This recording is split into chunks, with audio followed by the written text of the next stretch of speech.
আল্লাহর হাবিব সাল্লাল্লাহু আলাইহি ওয়াসাল্লাম আমাদের ব্যক্তি জীবন, পারিবারিক জীবন, সামাজিক জীবন যে আল্লাহর হাবিব পরিবর্তন করে দিলেন। নবী আলাইহিস সালাতু ওয়াস সালাম যে ইনকিলাব নিয়ে এসেছিলেন, আল্লাহর হাবিব যে পরিবর্তন মানুষের জীবনে ঘটিয়েছেন, সে পরিবর্তন আল্লাহর হাবিব এই মিশন কিভাবে চালালেন, আল্লাহর হাবিব সাল্লাল্লাহু আলাইহি ওয়াসাল্লাম মানুষের জীবনের পরিবর্তন কিভাবে করেছেন, এর উপরে কোরআন আর হাদিসের আলোকে অল্প কয়েকটি কথা আপনাদের সামনে উপস্থাপন করবার চেষ্টা করব। আল্লাহ তাআলার তৌফিক যদি শামিলে হাল হয়, আল্লাহ তাআলা তৌফিক দান করেন, জোরে বলুন আল্লাহুম্মা আমিন।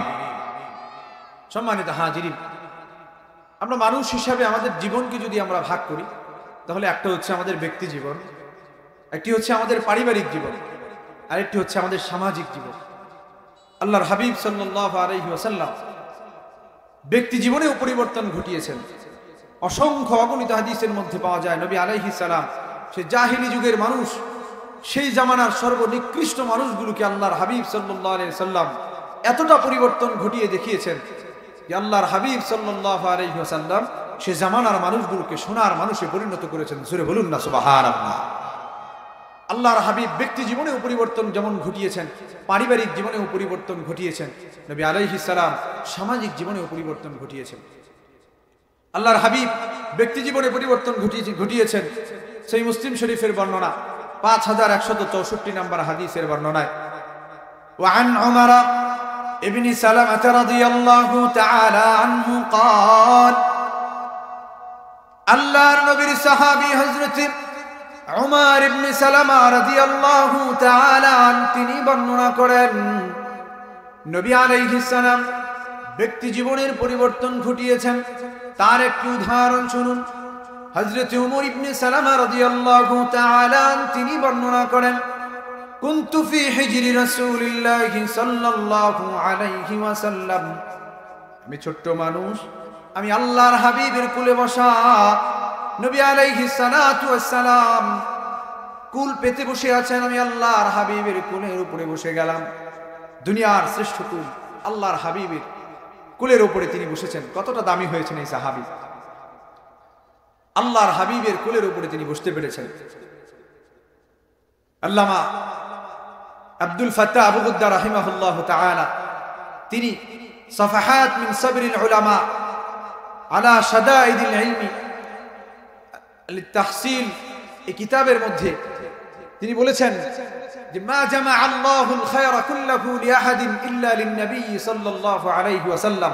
আল্লাহ পাক রব্বুল আলামিন এই জমিনে সমস্ত কল্যাণ, দুনিয়ার কল্যাণ, আখিরাতের কল্যাণ, পুলসিরাতের কল্যাণ, মিজানের কল্যাণ, সমস্ত কল্যাণ আল্লাহ পাক রব্বুল আলামিন কোন নবীর জন্য ওভাবে করেন নাই যেমনটি আমার নবীর জন্য, সরদারে কুল কায়নাতের জন্য আল্লাহ পাক রব্বুল আলামিন পরিপূর্ণ কল্যাণকে ওনার জিন্দেগীর মধ্যে জমা করে দিয়েছেন। জোরে বলুন না সুবহানাল্লাহ।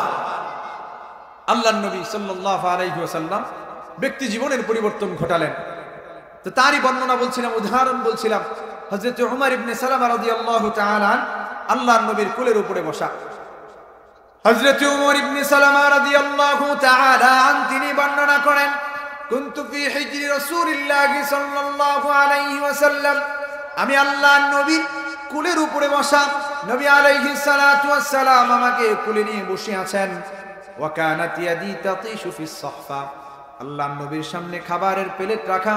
নবী আলাইহিস সালাতু ওয়াস সালামের সামনে সেই খাবারের প্লেটে আমি উমর ইবনে সালামা হাত দিয়ে খাচ্ছিলাম। আমি একবার এপাশ থেকে খাই, একবার ওপাশ থেকে খাই। আমি বাম হাতেও খাচ্ছিলাম, ডান হাতও ব্যবহার করছিলাম। নবী আলাইহিস সালাতু ওয়াস সালাম আমার জিন্দেগীর পরিবর্তন ঘটানোর জন্য আল্লাহর হাবিব বললেন, ইয়া গোলাম, হে বৎস, হে গোলাম, তুমি না মুসলমান। হে বৎস, হে যুবক, তুমি না মুসলমান। কুল বিসমিল্লাহি, তুমি আল্লাহর নাম বলে খাও। ওয়াকুল বিয়ামিনিক, আর তুমি ডান হাত দিয়ে খাও।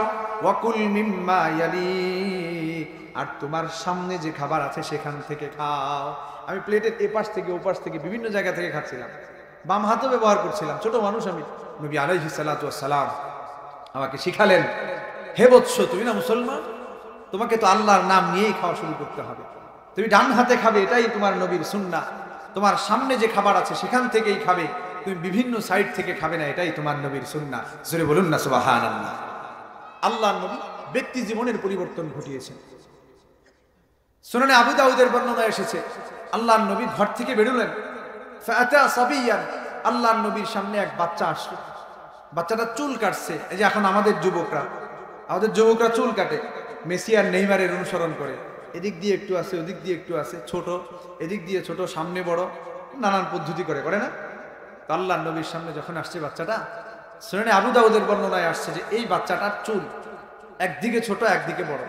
আল্লাহর নবী সাল্লাল্লাহু আলাইহি ওয়াসাল্লাম বললেন, ইয়া গুলাম, হে বৎস, তুমি তোমার চুল কাটবা এমন ভাবে তোমার নবীর সুন্নাহ হিসাবে তুমি কাটো। ওয়াতরুকু কুল্লা ইহলিকু কুল্লা, যদি রাখো পুরা চুলকে রেখে দাও, কোথাও ছোট কোথাও বড় এমন করবা না। আর যদি ছেড়ে দাও, রেখে দাও, তাহলে পুরা চুলকেই বড় করে রেখে দাও। যদি কাটো তাহলে সব দিক দিয়ে সমান করে কাটো, ছোট করেই কাটো। এটাই তোমার নবীর সুন্নাহ। সম্মানিত হাজিরিন, আল্লাহর নবী ব্যক্তি জীবনের যেমন পরিবর্তন ঘটিয়েছেন, আল্লাহর নবী পারিবারিক জীবনের পরিবর্তন ঘটিয়েছেন। সুনানে তিরমিজির বর্ণনা 1913 নম্বর হাদিসের বর্ণনা, আল্লাহর নবী সাল্লাল্লাহু আলাইহি ওয়াসাল্লাম পারিবারিক জীবন পরিবর্তন ঘটিয়েছেন। কিভাবে পারিবারিক জীবন পরিবর্তন ঘটালেন? হযরত আয়েশা রাদিয়াল্লাহু তাআলা আনহা বর্ণনা করেন, ওয়া আন আয়েশা রাদিয়াল্লাহু তাআলা আনহা ক্বালাত উম্মাহাতুল মুমিনিন, হযরত আয়েশা রাদিয়াল্লাহু তাআলা আনহা বর্ণনা করেন, তিনি বলেন, আল্লাহর নবী সাল্লাল্লাহু আলাইহি ওয়াসাল্লাম ইরশাদ করেন, قال رسول الله صلى الله عليه وسلم, সরদারে কুল কায়নাত হাবিব আমার, পারিবারিক জীবন পরিবর্তন ঘটানোর জন্য নবী আলাইহিস সালাম বললেন, মক্কার সেই আরবের জমিনে যে সময়টাতে কন্যা সন্তান জন্ম নেওয়া দূষণীয় ছিল, কন্যা সন্তানকে তারা জীবন্ত দাফন করে দিত। নবী আলাইহিস সালাম পরিবারের এই কলহ দূর করবার জন্য কোন স্ত্রী যখন কন্যা সন্তান দাফন করত, তার উপরে নির্যাতনের স্টিম রোলার চলতো, নবী আলাইহিস সালাম এই অবস্থার পরিবর্তন করতে চাইলেন। আল্লাহর নবী এজন্য বর্ণনা করলেন, আল্লাহর হাবিব বলেন, মান বিতুলিয়া বিশাইইন মিনাল বানাত ফাসাবারা আলাইহিন, আল্লাহ পাক রব্বুল আলামিন দুনিয়ার জমিনে যদি কোনো মানুষকে কন্যা সন্তান দিয়ে পরীক্ষা করেন, আর ওই কন্যা সন্তানের উপরে সে যদি ধৈর্য ধারণ করে, কন্যা সন্তানটাকে সে যদি লালন পালন করে, আরবের সেই জাহেলি যুগে আল্লাহর নবী বললেন, কন্যা লাহু হিজাবাম মিনান নার, এই কন্যা সন্তান তার জন্য জাহান্নামের সামনে প্রতিবন্ধক দেয়াল হয়ে যাবে। এই কন্যা সন্তান তাকে আল্লাহর জান্নাত পর্যন্ত নিয়ে যাবে। জোরে বলেন না সুবহানাল্লাহ। আল্লাহর নবী সেই জাহেলি যুগে যখন এই কথাটি বললেন, নবী আলাইহিস সালাম কন্যা সন্তানকে যখন জাহান্নাম থেকে বাঁচবার উপায় হিসাবে বলে দিলেন, নবী আলাইহিস সালাতু ওয়াস সালামের এই কথার উপরে জাহেলি যুগে কন্যা সন্তানকে দাফন করা বন্ধ হয়ে গেল। আল্লাহর নবী পারিবারিক জীবনকেও পরিবর্তন করলেন। নবী আলাইহিস সালাতু ওয়াস সালাম সামাজিক জীবনের পরিবর্তন ঘটিয়েছেন। আজকের আমার মূল আলোচনার বিষয়বস্তু হচ্ছে আল্লাহর নবী সামাজিক জীবনে যে পরিবর্তন ঘটিয়েছেন, আল্লাহর নবী কি মিশন চালালেন, আল্লাহর নবীর এজেন্ডাগুলো কি ছিল, সামাজিক জীবন পরিবর্তন করার জন্য সেই আরবের জাহিলি যুগে মূর্খ বর্বর মানুষদেরকে আল্লাহর নবী সোনার মানুষে কিভাবে গড়লেন। আজকে আমরাও আল্লাহর নবীর সেই দিন থেকে দূরে থাকবার কারণে আরবের জাহিলিয়াতের সেই মানুষদের সাথে আমাদের মিল পাওয়া যায়। মানুষে মানুষে হানাহানি, মানুষে মানুষে একে অপরের উপরে আক্রমণ, মানুষ একজন আরেকজনের উপরে রড দিয়ে আঘাত করে মাথা থেকে রক্ত ঝরায়, এমন মানুষের জমিনে আছে। মানুষ হত্যা করে ফেলছে মানুষকে। সেই আরবের মানুষগুলো যেমন মানুষকে হত্যা করতে দ্বিধাবোধ করতো না, বর্তমান সময়ে রাজনীতির নাম দিয়ে, পারিবারিক জীবনের কলহের নাম দিয়ে, বর্তমান সময়ের সামাজিক কলহের নাম দিয়ে মানুষজন একে অপরকে হত্যা করছে। কথা বলেন ঠিক কিনা? মানুষজনের উপর অত্যাচার করছে, নির্যাতন করছে, জুলুম করছে। সম্মানিত হাজিরিন, আজকের আলোচনার বিষয়বস্তু হচ্ছে এটাই যে আল্লাহর নবী কিভাবে মানুষগুলোকে সোনার মানুষে পরিবর্তন করলেন। আসুন আল্লাহর নবী সেই এজেন্ডা সম্পর্কে আমরা আলোচনা করি। নবী আলাইহিস সালাতু ওয়াস সালাম সামাজিক জীবনের পরিবর্তন ঘটিয়েছেন। প্রথমত তিনটি কাজ আল্লাহর হাবিব সাল্লাল্লাহু আলাইহি ওয়াসাল্লাম করেছেন। নবী আলাইহিস সালাতু ওয়াস সালাম যে যুগে আরবে এসেছিলেন সেই যুগটা কেমন ছিল সেটার বর্ণনা দিয়ে গিয়েছেন। সেটার বর্ণনা দিয়েছেন আবু আব্দুর রহমান আল মুরাদিঈ রাহিমাহুল্লাহু তাআলা। উনি বর্ণনা করেছেন, উনি হাদিস এনেছেন আস-সাহিহুল মুসনাদ মিম্মা লাইসা ফিস সাহিহাইন, এই কিতাবের মধ্যে তিনি হাদিস এনেছেন। উম্মাহাতুল মুমিনিন হযরত উম্মে সালামা রাদিয়াল্লাহু তাআলা আনহা বর্ণনা করেন, ওয়া আন উম্মি সালামা রাদিয়াল্লাহু তাআলা আনহা قالت, হযরত উম্মে সালামা রাদিয়াল্লাহু তাআলা আনহা আরবের যুগে, জাহিলিয়াতের যুগের সেই মানুষদের অবস্থা বর্ণনা করেছেন। আরবের সেই জাহিলি যুগের মানুষদের অবস্থা বর্ণনা করতে গিয়ে তিনি বর্ণনা করেন, আল্লাহর নবী আমাদেরকে যখন হাবাশায় হিজরত করিয়ে পাঠিয়ে দিলেন, নবী আলাইহিস সালাতু ওয়াস সালামের নির্দেশ পাইয়া আমরা হাবাশায় হিজরত করে চলে গেলাম। নবী আলাইহিস সালাতু ওয়াস সালাম যখন আমাদেরকে হাবাশায় পাঠালেন, হাবাশার বাদশা নাজাশী আমাদেরকে পাকড়াও করে বসলো। আল্লাহর নবী আমাদেরকে বলে দিয়েছিলেন, সেই হাবাশার বাদশা হলো একজন ন্যায়পরায়ণ বাদশা, তোমাদের উপরে কোনো নির্যাতন করা হবে না। আমাদেরকে তিনি যখন আক্রমণ করবার চেষ্টা করলেন, যখন আমাদেরকে তিনি বন্দী করবার চেষ্টা করলেন, তখন আমরা বললাম মক্কার জমিনে একজন নবী এসেছেন, তিনি আপনার ব্যাপারে বলেছেন আপনি নাকি ন্যায়পরায়ণ। তখন বাদশা আমাদের দিকে ভ্রুক্ষেপ করলেন, আমাদের কথাগুলো শুনতে চাইলেন। তখন তিনি মক্কার আরবের জমিনের অবস্থা শুনতে চাইলেন, নবী মুহাম্মাদের কথা জানতে চাইলেন। এই আলোচনার মাধ্যমে ফুটে উঠেছে সে আরবের যুগে, নবী মুহাম্মদ আলাইহিস সালাতু ওয়াস সালামের যুগে আরবের মানুষগুলোর অবস্থা কেমন ছিল। উম্মাহাতুল মুমিনিন তিনি বর্ণনা করেন, লাম্মা নাযালনা বিআরদিল হাবাশা, আমরা যখন হাবশার ভূমিতে নামলাম, হাবশার ভূমিতে আমরা হিজরত করে গেলাম। আমরা হাবশার ভূমিতে যাওয়ার পরে দাআন আল মালিক, হাবশার বাদশা আমাদেরকে ডেকে পাঠালো। বাদশার সামনে যাওয়ার পরে এবার বাদশা আমাদেরকে বলল, মাই ইউকাল্লিমুনি মিনকুম, তোমাদের মধ্য হতে কে আছে আমার সঙ্গে কথা বলবে। আমাদের মধ্য থেকে জাফর ইবনে আবি তালিব তখন কথা বলবার জন্য দাঁড়িয়ে গেলেন। আল্লাহর নবীর বর্ণনা তিনি দিতে লাগলেন, আরবের জাহিলি যুগের অবস্থা তিনি বর্ণনা করতে লাগলেন। হাবশার বাদশা যখন শুনতে চাইলেন তোমাদের আরবের অবস্থা কেমন, তখন তিনি বলতে লাগলেন আরবের অবস্থা হলো এমন, বাদশা নামদার, কুন্না আহলা কওমিন জাহিলিয়া, আমরা ছিলাম আরবের মধ্যে সবচাইতে নিকৃষ্টতম একটা জাতি। নাকতুলুল আরহাম, আমরা আত্মীয়তার সম্পর্ক ছিন্ন করতাম, আমরা মানুষদেরকে হত্যা করতাম, আমরা হানাহানি, আমরা মানুষদের উপরে নির্যাতন, আমরা ছিনতাই করতাম, আমরা লুণ্ঠন করতাম, সমস্ত বদ কাজগুলো আমরা করতাম। আমরা আরবের জমিনে মানুষদের উপরে আমরা নির্যাতন করতাম, কন্যা সন্তানগুলোকেও আমরা জীবন্ত দাফন করে দিতাম। আরবের যুগের অবস্থা তিনি বর্ণনা করছিলেন যে আমরা সেই আরবের জাহিলি যুগে আমরা আত্মীয়তার সম্পর্ককে আমরা ছিন্ন করতাম। আরবের সেই জাহিলি যুগে আমরা মানুষদের হত্যা করতাম, আমরা ছিলাম একেবারে বর্বর এক জাতি। ফাআরসালা ইলাইনা রাসূলাম মিন্না, আল্লাহ পাক রব্বুল আলামিন আমাদেরই মধ্য হতে একজনকে নবী হিসাবে আমাদের কাছে পাঠালেন। তিনি আমাদেরকে এত সোনার মানুষে পরিণত করলেন, তিনি আমাদেরকে আল্লাহ পাক রব্বুল আলামিনের দ্বীনের দাওয়াত দিলেন। আমরা একটা পর্যায়ে সোনার মানুষে পরিণত হলাম। সম্মানিত হাজিরিন, আরবের সেই জাহিলি যুগের মানুষদেরকে নবী আলাইহিস সালাম কিভাবে সোনার মানুষে পরিণত করলেন, কিভাবে আরবের জাহিলি যুগের মানুষকে আল্লাহর হাবিব সাল্লাল্লাহু আলাইহি ওয়াসাল্লাম পরিবর্তন ঘটালেন। নবী আলাইহিস সালাতু ওয়াস সালাম মানুষদের পরিবর্তন আনবার জন্য প্রথমত এক নম্বরের যে কাজ করেছেন, আল্লাহর নবী দ্বীনের দাওয়াতের কাজ করেছেন।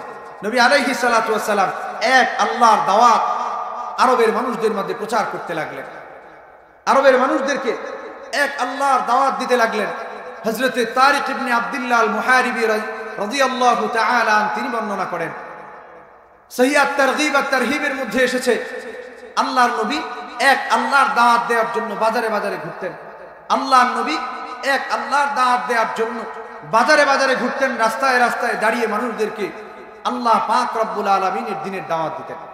এমন বর্ণনা এসেছে তারিক ইবনে আব্দুল্লাহ আল মুহারিবি রাদিয়াল্লাহু তাআলা তিনি বর্ণনা করেন, রাআইতু রাসূলুল্লাহি সাল্লাল্লাহু আলাইহি ওয়াসাল্লাম, আমি আল্লাহর হাবিব সাল্লাল্লাহু আলাইহি ওয়াসাল্লামকে দেখলাম, আমি আল্লাহর হাবিবকে দেখেছি ইয়ামুরু ফির রাবাজা, আল্লাহর হাবিব সাল্লাল্লাহু আলাইহি ওয়াসাল্লাম ইয়ামুরু ফি সুকি যিল মাজা, জুলমাজাজ নামক বাজারে তিনি অবস্থান করছিলেন, দাঁড়িয়েছিলেন।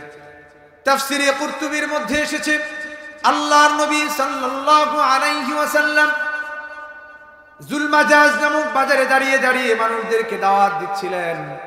ফায়াকুলু ইয়া আইয়ুহান নাস কুলু লা ইলাহা ইল্লাল্লাহ। সরদারে কুল কায়নাত জুলমাজাজ নামক বাজারে দাঁড়ায় আল্লাহর হাবিব মানুষদেরকে দাওয়াত দিচ্ছিলেন, হে লোক সকল, তোমরা বলো বলো লা ইলাহা ইল্লাল্লাহ, লা ইলাহা ইল্লাল্লাহ। আল্লাহর হাবিব জুলমাজাজ নামক বাজারে দাঁড়ানোর পরে মানুষদেরকে ডেকে ডেকে ডাক দিয়া বলছিলেন, রে দুনিয়ার মানুষ শোনো, আমি আল্লাহ পাক রব্বুল আলামিনের দাওয়াত তোমাদেরকে দিয়ে যাই, বলো বলো লা ইলাহা ইল্লাল্লাহ তুফলিহুন। সফল কাম হয়ে যাবা, সফল কাম হয়ে যাবা। হযরতে তারিক ইবনে আব্দুল্লাহ আল মুহারিবি রাদিয়াল্লাহু তাআলা তিনি বর্ণনা করেন, আমি তাকায়া দেখলাম জুলমাজাজ নামক বাজারে আল্লাহর নবী দাঁড়িয়ে দাঁড়িয়ে মানুষদেরকে এক আল্লাহর কালিমার দাওয়াত দিতে লাগলেন। আমি তাকায়া দেখলাম পিছন থেকে একজন রাজুলুন ইয়াত্তাবিউহু ওয়া ইয়ারমিহি বিল হিজারা, আমি তাকিয়ে দেখলাম তিনি যখন দাওয়াত দেন কালিমার, মানুষ বলো লা ইলাহা ইল্লাল্লাহ, আমি দেখলাম পিছন থেকে একজন মানুষ তাকে পাথর দিয়া ঢেলায়, পাথর দিয়া পিছন থেকে ঢেলায়। নবী আলাইহিস সালাতু ওয়াস সালাম জুলমাজাজ নামক বাজারে এক আল্লাহ পাক রব্বুল আলামিনের দাওয়াত দিতে লাগলেন। নবী আলাইহিস সালাতু ওয়াস সালাম যখন এক আল্লাহর দাওয়াত দেন, তখন পিছন থেকে একজন মানুষ আল্লাহর নবীকে পাথর দিয়ে ঢেলায়। নবী আলাইহিস সালাতু ওয়াস সালাম তবুও দ্বীনের দাওয়াত দিয়েই যান। তারিক ইবনে আব্দুল্লাহ আল মুহারিবি রাদিয়াল্লাহু তাআলা তিনি বলেন, আমি তাকায়া দেখলাম ফাজমা সাকাই, আমি তাকিয়ে দেখলাম পিছন থেকে পাথরের আঘাতে আঘাতে যে লোকটা বলছে লা ইলাহা ইল্লাল্লাহ বলো, সেই লোকের গা থেকে রক্ত ঝরে ঝরে জুতা মোবারক পর্যন্ত পৌঁছা যায়। আমি অবস্থা তাকায়া তাকায়া দেখি, আমি জুলমাজাজ নামক বাজারের মানুষদেরকে জিজ্ঞাসা করলাম, কে বা এই ব্যক্তি যে বলে মানুষ সকল বলো লা ইলাহা ইল্লাল্লাহ, আর কে বা ওই ব্যক্তি যে পিছন থেকে পাথর দিয়া তারে ঢিলায়? জুলমাজাজ নামক বাজারের ব্যক্তিরা আমাকে ডেকে ডেকে বলে, ও তারিক ইবনে আব্দুল্লাহ আল মুহারিবি, তুমি তো জানো না যে মানুষটা দাঁড়া দাঁড়া বলেন হে লোক সকল বলো লা ইলাহা ইল্লাল্লাহ, ইনি হলেন মক্কার সম্ভ্রান্ত কুরাইশ বংশের আব্দুল্লাহর বেটা মুহাম্মদ। জামা আন্নাহু নবিয়্যুন, তার ধারণা, তার দাবি হলো সে একজন নবী, আল্লাহর পক্ষ থেকে প্রেরিত একজন নবী। কিন্তু পিছন থেকে যে ঢিলায় তার ব্যাপারে যখন জিজ্ঞাসা করলাম, আমি বড় আশ্চর্যান্বিত হলাম। লোকেরা বলে ও তারিক ইবনে আব্দুল্লাহ আল মুহারিবি, তুমি তো জানো না, তুমি তো জানো না পিছন থেকে যে লোকটা পাথর দিয়ে ঢিলায়, এই লোকটা হলো আব্দুল উজ্জা আবু লাহাব, এই লোকটারই চাচা আবু লাহাব পাথর দিয়া পিছন থেকে ঢিলায়। নবী আলাইহিস সালাতু ওয়াস সালাম যখন এক কালিমার দাওয়াত দেওয়ার জন্য দাঁড়ায় যান, তাফসীরে কুরতুবীর মধ্যে বর্ণনা আসছে, সহিহ আত-তারগীব আত-তারহিবের মধ্যেও হাদিস এসেছে, নবী আলাইহিস সালাতু ওয়াস সালামের উপরে পাথরের আঘাত করা হয়। এক আল্লাহর দাওয়াত দিচ্ছেন আল্লাহর নবী, পিছন থেকে পাথর দিয়ে ঢিলানো হচ্ছে। নবী আলাইহিস সালাতু ওয়াস সালাম তবুও দ্বীনের দাওয়াত দিয়ে যাচ্ছে। সহিহ বুখারীর বর্ণনা 3856 নম্বর হাদিসের বর্ণনা। হযরতে আব্দুল্লাহ ইবনে আমর ইবনে আল আস রাদিয়াল্লাহু তাআলা তিনি বর্ণনা করেন, আব্দুল্লাহ ইবনে আমর ইবনে আল আস রাদিয়াল্লাহু তাআলা বলেন, আমাকে জিজ্ঞাসা করা হলো আল্লাহর নবীর উপরে সবচেয়ে বড় নির্যাতন কোনটি ছিল, আমি বলতে পারি কিনা। আমাকে জিজ্ঞাসা করা হলো নবীর উপরে সবচেয়ে বড় নির্যাতন কোনটা ছিল। আমি তখন আল্লাহর নবীর উপরে মক্কার জমিনে সবচেয়ে বড় যে নির্যাতন ছিল তার বর্ণনা দিতে লাগলাম। আব্দুল্লাহ ইবনে আমর ইবনে আল আস রাদিয়াল্লাহু তাআলা আনহু বলেন, بين النبي صلى الله عليه وسلم يصلي في فناء الكعبة নবী আমার নামাজ পড়বার জন্য, প্রকাশ্যে নামাজ পড়ার জন্য কাবা চত্বরে নামাজের জন্য দাঁড়া গেলেন। আল্লাহর নবী যখন প্রকাশ্যে কাবা চত্বরে নামাজ পড়বার জন্য দাঁড়ালেন, পিছন থেকে আবু জেহেল ডেকে ডেকে মানুষদেরকে বলে, হে লোক সকল, কে আছো? মুহাম্মদকে নামাজের মধ্যে শেষ করতে পারবা? মুহাম্মাদের উপরে নির্যাতন করতে পারবা? কে আছো? আবু জাহাল ডেকে ডেকে বলে। হযরত আব্দুল্লাহ ইবনে আমর ইবনে আস রাদিয়াল্লাহু তাআলা বলেন, আবু জেহেল পিছন থেকে ডেকে ডেকে বলে, কে আছো? মুহাম্মাদের উপরে নির্যাতনের স্টিমরুলার চালাবা পুরস্কার আছে। হযরত আব্দুল্লাহ ইবনে আমর ইবনে আস বলেন, আবু জেহেলের কথা শুনবার পরে দাঁড়ায় গেল উকবা ইবনে আবু মুআইদ। উকবা ইবনে আবু মুআইদ আল্লাহর নবীর উপরে নির্যাতন করবার জন্য দাঁড়া গেল। নবীর উপরে নির্যাতন করবে, পুরস্কার ঘোষণা হয়েছে। উকবা ইবনে আবু মুআইদ এবার আল্লাহর নবী পর্যন্ত আসবার পরে আল্লাহর হাবিব সাল্লাল্লাহু আলাইহি ওয়াসাল্লাম আল্লাহ পাক রব্বুল আলামিনের কুদরতি পায়ে সিজদা দেওয়ার জন্য কাবা চত্বরে দাঁড়িয়ে গিয়েছেন। পিছন থেকে উকবা ইবনে আবু মুআইদ গামছা হাতে করে এনে নবী আলাইহিস সালাতু ওয়াস সালামের গলার মধ্যে পেঁচ দেয়।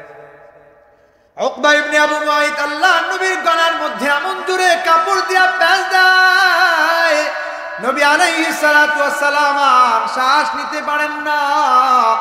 আল্লাহর নবীর শ্বাস বন্ধ হয়ে গেছে, চেহারা মুবারকটাও লাল হয়ে গেছে, চোখ দুটো যেন চোখের গর্ত থেকে বেরিয়ে আসতে চায়। নবী আলাইহিস সালাম আর শ্বাস নিতে পারেন না। উকবা ইবনে আবু মুআইদ, সহিহ বুখারীর বর্ণনা এসেছে, ফাখানাকাহু খানকান শাদীদা, এত জোরে গলায় গামছাটা পেঁচিয়ে চাপ দিয়েছে, এত জোরে টান দিয়েছে, আল্লাহর নবী আর শ্বাস নিতে পারেন না। নবী আলাইহিস সালাতু ওয়াস সালামের চেহারাটা যখন রক্তিম বর্ণ ধারণ করেছে, দূর থেকে তাকিয়ে দেখেছেন হযরতে আবু বকর। হযরতে আবু বকর দৌড়ে আসছেন, দৌড়ে আসছেন। আল্লাহর নবীর পর্যন্ত আসবার পরে উকবা ইবনে আবু মুআইদের কাঁধের মধ্যে ধরিয়া টান দিয়া জমিনের মধ্যে ফালায়া দেন। উকবা ইবনে আবু মুআইদকে দূরে ফালায়া দিয়া আল্লাহর নবীকে উদ্ধার করে নিলেন। হযরতে আবু বকর এবার কোরআনের একটি আয়াত তিলাওয়াত করলেন, আতাকাতুলুনা রাজুলান আইয়াকুলা রাব্বি আল্লাহ, তোমরা কি এমন একজন মানুষকে হত্যা করে ফেলতে চাও যেই মানুষটা শুধুমাত্র বলেছে আমার রব হলেন আল্লাহ? আমাদের রবকে, আরো জোরে বলেন আমাদের রবকে। সেই আল্লাহর কুদরতি পায়ে যখন সিজদা দেওয়ার জন্য দাঁড়াই, কেউ কি আমার গলায় কাপড় পেঁচা ধরে? কথা কোন ধরে? কেউ তো কাপড় পেঁচা ধরে না। এরপরেও নামাজ পড়তে আসে না, ঠিক কিনা? নবী আলাইহিস সালাতু ওয়াস সালাম নামাজ পড়তে গিয়েছেন, গলার মধ্যে কাপড় দেয়া পেঁচ দিয়ে দিয়েছে। সম্মানিত হাজিরি, বলছিলাম যে আল্লাহর নবী আলাইহিস সালাতু ওয়াস সালাম সমাজকে পরিবর্তন করবার জন্য এক নম্বরে আল্লাহ পাক রব্বুল আলামিনের দাওয়াত দেওয়ার জন্য দাঁড়িয়ে গেলেন। দুল মাজাজ নামক বাজারে আল্লাহর নবী দাওয়াত দেওয়ার জন্য দাঁড়িয়েছেন। তারিক ইবনে আব্দুল্লাহ আল মুহারিবি রাদিয়াল্লাহু তাআলা আন বলেন, পিছন থেকে আবু লাহাব আল্লাহর নবীকে পাথর দিয়ে ঢিলায়। নবী আলাইহিস সালাতু ওয়াস সালামের গা মোবারক থেকে রক্ত ঝরে জুতা পর্যন্ত এসে যায়, পাটা জুতার সঙ্গে লেগে যায়। সম্মানিত হাজিরি, নবী আলাইহিস সালাতু ওয়াস সালাম দাওয়াতের কাজ করে যেতে লাগলেন। একটা পর্যায়ে যখন এমন হলো যে মানুষগুলো আল্লাহ পাক রব্বুল আলামিনকে চিনতে লাগলো, আল্লাহর নবী তখন বাড়ি বাড়ি গিয়ে মানুষকে দাওয়াত দিতে লাগলো। যে জাহিলিয়াতের অন্ধকার থেকে মানুষকে বের করে আনবার জন্য এক আল্লাহর দাওয়াত দেওয়ার বিকল্প কিছু নাই। নবী আলাইহিস সালাতু ওয়াস সালাম দাওয়াত দেওয়া শুরু করলেন। হযরত ইমরান ইবনে হুসাইন রাদিয়াল্লাহু তাআলা তিনি বর্ণনা করেন, আমার পিতা হুসাইনকে দাওয়াত দেওয়ার জন্য বিশ্ব নবী সরদারে কুল কায়নাত আমার বাবার পর্যন্ত আসলেন, আমাদের বাড়ি পর্যন্ত চলে আসলেন। হযরত ইমরান ইবনে হুসাইন রাদিয়াল্লাহু তাআলা বর্ণনা করেন, ইমরান ইবনে হুসাইন রাদিয়াল্লাহু তাআলা কত জালিলুল কদর একজন সাহাবী।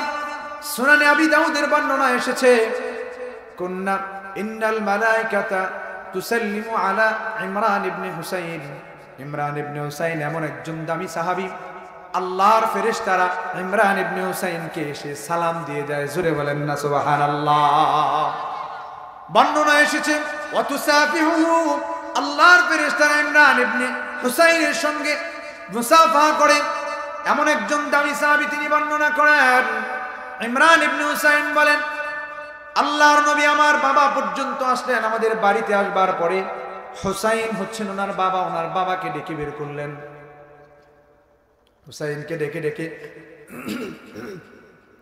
আল্লাহর নবী সরদারে কুল কায়নাত হুসাইনকে ডেকে ডেকে বলতে লাগলেন, ও হুসাইন, কাম ইলাহান তা'বুদুল ইয়াউমা, তুমি দিনে কতজন ইলাহের উপাসনা করো? আল্লাহর নবী আসলেন হুসাইন রাদিয়াল্লাহু তাআলা আনহুর কাছে। তিনি তখন ইসলাম গ্রহণ করেন না।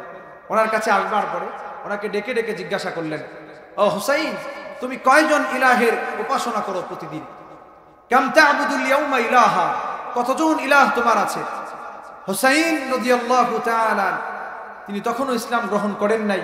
তিনি আল্লাহর নবীকে ডেকে ডেকে বললেন, সাবাতান সিত্তাতান ফিল আরদি ওয়া ওয়াহিদান ফিস সামা, আমি 7 জন ইলাহের উপাসনা করি, 6 জন হলো জমিনে, 1 জন হলো আসমানে। আমি 6 জন জমিনের ইলাহের উপাসনা করি, আর 1 জন হলো আসমানে, আমি তার উপাসনা করি। আল্লাহর নবী সাল্লাল্লাহু আলাইহি ওয়াসাল্লাম এবার হুসাইনকে ডেকে ডেকে বললেন, তুমি কার কাছে বেশি আশা আকাঙ্ক্ষা রাখো? আইয়াহুম তাউদ্দু লিরাগবাতিকা ওয়া রাহবাতিক, কার কাছে তোমার আশা আকাঙ্ক্ষা বেশি? কার কাছে তোমার চাওয়া পাওয়া বেশি? জমিনের 6 জনের কাছে নাকি আসমানের 1 জনের কাছে? হুসাইন রাদিয়াল্লাহু তাআলা তখন বললেন, সুনানে তিরমিজির বর্ণনা এসেছে, তখন হুসাইন রাদিয়াল্লাহু তাআলা আল্লাহর নবীকে বললেন, আমার সকল চাওয়া পাওয়ার মালিক একমাত্র আসমানে যিনি রয়েছেন তিনি। জোরে বলেন না, আমাদের চাওয়া পাওয়ার মালিক কে? রিজিক চাওয়ার মালিক কে? আমরা যার কাছে চাই তিনি আমাদের রব, তিনি আমাদেরকে দেন। সম্মানিত হাজিরিন, হুসাইন রাদিয়াল্লাহু তাআলা আন বললেন, আমার সব চাওয়া পাওয়ার আশা আকাঙ্ক্ষা সব রয়েছে যার কাছে, তিনি রয়েছেন আসমানে। জোরে বলুন না সুবহানাল্লাহ। আল্লাহর নবী যখন দেখলেন যে দ্বীনের দাওয়াতের কাজ ফলপ্রসূ হয়েছে, এবার নবী আলাইহিস সালাতু ওয়াস সালাম এবার হুসাইনকে দ্বীনের দাওয়াত দিতে লাগলেন। আল্লাহর নবী বললেন, ও হুসাইন, তুমি যদি আজকে দ্বীনের দাওয়াত কবুল করো, ওই আসমানের ইলাহকে যদি তুমি মেনে নাও, ওই আসমানের ইলাহকে তুমি যদি রব হিসাবে মেনে নাও, তাহলে আমি তোমাকে 2টা কালিমা শিক্ষা দেব। আল্লাহর নবী সরদারে কুল কায়নাত হুসাইনকে ডেকে বললেন, তুমি যদি আসমানের মালিককে ইলাহ হিসাবে মানো, আমি আল্লাহর হাবিব তোমাকে 2টি কালিমা শিক্ষা দেব। এই কালিমা 2টি তোমার জন্য উপকারে আসবে, দুনিয়ার জন্য উপকারী হবে, আখিরাতের জন্য উপকারী হবে। আল্লাহর নবী বললেন, তোমার দুনিয়ার উপকার করবে এই কালিমা, 2টি কালিমা আমি তোমাকে শিখাবো, যে কালিমা তোমার আখিরাতে উপকারে আসবে। আল্লাহর নবী সরদারে কুল কায়নাত হাবিব বললেন, তুমি যদি আসমানের এক ইলাহের উপরে যদি তুমি বিশ্বাস রাখো, সব ইলাহকে তুমি যদি ঝেড়ে ফেলে মুছে দাও, সব ইলাহকে তুমি যদি লাঠি দিয়ে ছুঁড়ে ফেলে দাও, আর আসমানের মালিকের উপরে যদি তুমি তাওয়াক্কুল করো, বিশ্বাস যদি করো তুমি এক আসমানের ইলাহের উপরে, তবে আমি তোমাকে 2টা কালিমা শিখাবো। এই কালিমা তোমাকে দুনিয়াও উপকার করবে, এই কালিমা তোমাকে আখিরাতেও উপকার পৌঁছাবে। জোরে বলেন না সুবহানাল্লাহ। হুসাইন রাদিয়াল্লাহু তাআলা এবার আল্লাহর নবীকে ডেকে ডেকে বললেন, ওগো আল্লাহর নবী, বিশ্ব নবী সরদারে কুল কায়নাত, হাত বাড়ালাম, হস্ত প্রসারিত করলাম, আপনার কালিমার দাওয়াত মেনে নিলাম। এবার আমাকে কালিমা পড়িয়ে দিন। কালিমার বাক্য পড়ার, লা ইলাহা ইল্লাল্লাহু মুহাম্মাদুর রাসূলুল্লাহ। আল্লাহর নবীকে ডাকিয়া ডাকিয়া হুসাইন কয়, ওগো নবী, আপনি আমাকে কালিমা পড়া দেন, এক আল্লাহর উপরে আমি ঈমান আনলাম। হুসাইন রাদিয়াল্লাহু তাআলা আনহুকে আল্লাহর নবী কালিমা পড়ায়া দিলেন। কালিমা পড়ানোর পরে হুসাইন রাদিয়াল্লাহু তাআলা নবীজিকে ডেকে ডেকে বললেন, ওগো আল্লাহর হাবিব, আপনি আমাকে 2টি কালিমা শিক্ষা দিতেছিলেন। আল্লিমনি আল কালিমাতাল্লাতাইন ওয়া'আদতানি, যে কালিমা 2টি আপনি আমাকে শিখাবেন বলে ওয়াদা করেছেন, সে কালিমা 2টি আপনি আমাকে শিক্ষা দেন। হযরত হুসাইনের হাত ধরে আল্লাহর নবী এবার কালিমা 2টি শিখালেন। হুসাইন পড়ো, আল্লাহুম্মা আল্লিমনি রুশদি ওয়াইদিনি মিন শাররি নাফসি। ও মালিক, আপনি আমাকে দুনিয়ার যত কল্যাণ আছে দান করেন।